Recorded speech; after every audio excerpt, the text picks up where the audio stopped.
yang nggak tahu yang namanya Saridin, seorang wali yang aneh dari kalian daratan Pati, kalau sekarang termasuk Jawa Tengah. Konon Saridin ini seorang yang nyeleneh, unik, tapi sakti mandraguna, dan konon juga orang menyebutnya seorang wali. Tetapi dalam kehidupan sehari-hari, Saridin ini amat miskin hidupnya, sehingga untuk menghidupi istrinya dan anaknya itu amat kekurangan. Waktu itu satu-satunya yang diharap adalah bagian hasil dari sebuah pohon durian warisan dari orang tuanya. Yang sekarang pohon durian itu dirumah atau diopeni oleh kakak iparnya yang bernama Kang Branjung. Kang Branjung sebenarnya amat pelit, licik, dan semua warisan maunya dikuasai sendiri. Tapi karena Saridin merasa kepepet, sebenarnya dia malu untuk meminta bagian ini. Karena terdesak ekonomi, mau tidak mau dia memberanikan diri meminta bagian. Kebetulan waktu itu pohon durian warisan dari orang tua mereka lagi berbuah dengan lebat-lebatnya. Dan konon juga durian waktu itu sudah waktunya pada berjatuhan, entah siang entah malam. Karena dulu durian belum ditali-tali seperti sekarang ini, masih alami. Atas desakan dari istrinya Kang Branjung yang kakaknya Saridin ini, akhirnya Saridin diberikan bagian untuk waktu siang. Jadi Kang Branjung mengatakan kepada Saridin, "Din, kalau durian ini jatuhnya siang hari, itu bagian kamu. Nah, kalau durian jatuhnya malam hari, itu bagianku," kata Kang Branjung. Karena bagaimanapun seperti kebiasaan, kalau buah durian ini biasanya banyak jatuh pada malam hari. Makanya Kang Branjung memilih malam hari. Itu tujuannya sebenarnya menipu juga. Tapi karena Saridin ini orangnya lugu, pokoknya nggak aneh-aneh, dia cuma mengiyakan.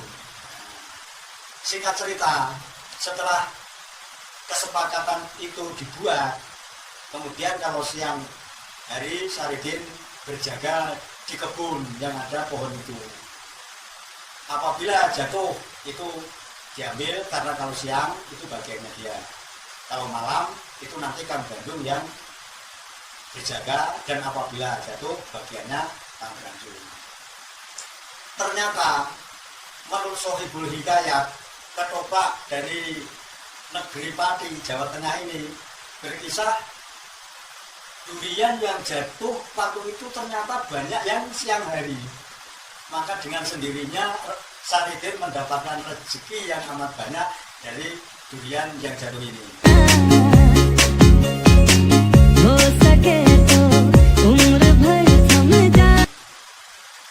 Dan konon juga kalau malam durian yang jatuh itu amat sedikit, bahkan tidak ada, sehingga mau tak mau kembali menimbulkan iri dengki di hati Kang Branjung. Setelah beberapa waktu berlalu, kemudian Saridin dipanggil lagi sama Kang Branjung. Kang Branjung berkata, "Din, sekarang ini waktunya kita gantian." Gantian bagaimana Kang Branjung? "Kamu sudah jaga siang hari, dan yang jatuh durian siang hari bagianmu, saya malam hari. Sekarang kita tukar. Sekarang saya yang siang hari, kamu yang malam hari." Begitu kata Kang Branjung, dengan harapan karena melihat situasi kemarin-kemarin banyak durian yang jatuh siang hari, makanya pikirannya mengajaknya bahwa dia suruh milih yang siang hari, dan kemudian Saridin disuruhnya malam hari. A few moments later. Lagi-lagi Saridin mengiyakan, karena memang Saridin ini orangnya lugu. Ya iya saja, disuruh malam ya malam. Namanya rezeki kan kita nggak tahu. Semua sudah ditentukan oleh Tuhan Yang Maha Kuasa. Lantas pada siang hari Kang Branjung menunggu pohon durian yang ada di kebun ini. Dan ternyata durian yang jatuh pada siang itu dan siang-siang selanjutnya itu amat sedikit. Berbalik kalau malam hari Saridin yang berjaga, kembali durian yang jatuh ini banyak pada malam hari.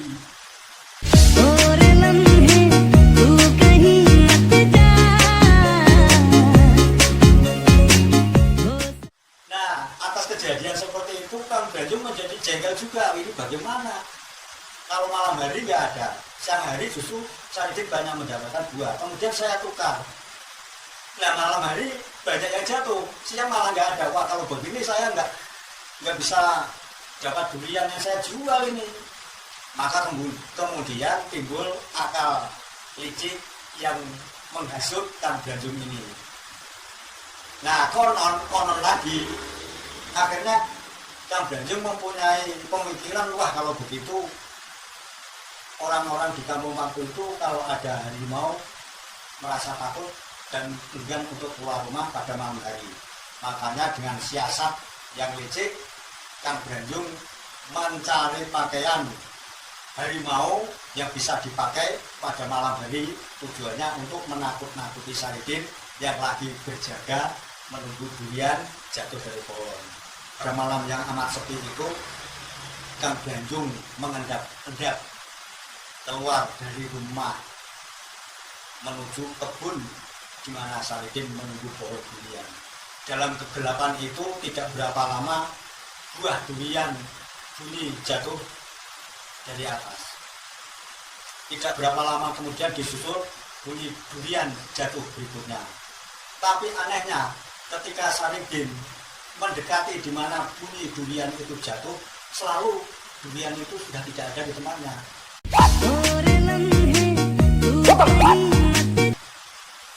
Akhirnya Saridin waspada, kok ini buah asal jatuh kok nggak ada. Dengan mengendap-endap, Saridin memberanikan diri untuk menjauhi pohon durian dan mengintai sekitar wilayah situ menunggu durian jatuh. Ada apa kalau jatuh? Kok tiba-tiba tidak ada. Tidak berapa lama kemudian terdengar lagi bunyi durian jatuh. Kemudian secepat itu Saridin menuju tempat di mana bunyi durian itu jatuh di tanah. Konon ketika dia sampai di tempat itu dia melihat macan dan mengaum. Amat kerasnya sehingga Saridin menjadi takut. Kemudian lari pulang ke rumah dan berpikir ini berarti yang mengambil durian jatuh itu adalah seekor macan. Pikir punya pikir, akhirnya Saridin mengambil kesimpulan. Kemudian dia datang lagi ke kebun durian itu dengan membawa sebuah tombak. Sambil dia berkata, wah ini kalau semua durian diambil macan, saya tidak mendapatkan rezeki. Padahal anak istri saya hasil rezeki yang saya kumpulkan dari durian ini. Setelah itu Saridin berjaga lagi di bawah pohon durian itu. Dan tidak lama kemudian terdengar lagi bunyi durian jatuh. Secepat kilat Saridin mendatangi di mana bunyi durian itu, dan ternyata di situ sudah didului oleh seekor macan seperti tadi yang dijumpainya. Macan itu mengaum menakuti Saridin, konon seolah-olah macan ini akan menerkam dirinya. Secepat kilat Saridin mengangkat tombaknya dan menancapkannya ke badan harimau itu. Harimau itu pun berteriak. Yang justru yang membuat heran dari Saridin adalah teriakan dari harimau itu adalah teriakan manusia. Saridin terkaget, merasa aneh. Loh, harimau saya kok bunyinya mengaduk suara manusia. Dengan perasaan bertanya-tanya dan was-was, Saridin mengambil obor, kemudian mendatangi di mana harimau tadi ditonggak. Setelah diobori oleh Saridin, dibolak-balik dari harimau yang ditombaknya ini, ternyata harimau ini bukanlah harimau sesungguhnya. Setelah dibalik ternyata ini adalah orang yang berpakaian harimau. Kemudian dibolak-balik lagi dan dibukanya sampai ke mukanya dan diobori dengan obor yang dibawanya. Kagetlah Saridin, ternyata orang yang berpakaian harimau ini adalah Kang Branjung. kakak iparnya sendiri. Waduh, bagaimana ini? Kok ini ternyata adalah Kang Branjung. Jadi yang saya tombak ini sebenarnya bukan macan, tapi Kang Branjung. Waduh, ketiwasan, kata Saridin. Oke lah teman-teman, sedikit cerita dari Saridin yang menunggu durian dan bertemu dengan harimau jadi-jadian yang ternyata adalah Kang Branjung, kakaknya sendiri. Terima kasih, semoga cerita ini bisa berlanjut. Jaga kesehatan, banyak uang, banyak rezeki, dan bahagia. Selamat malam.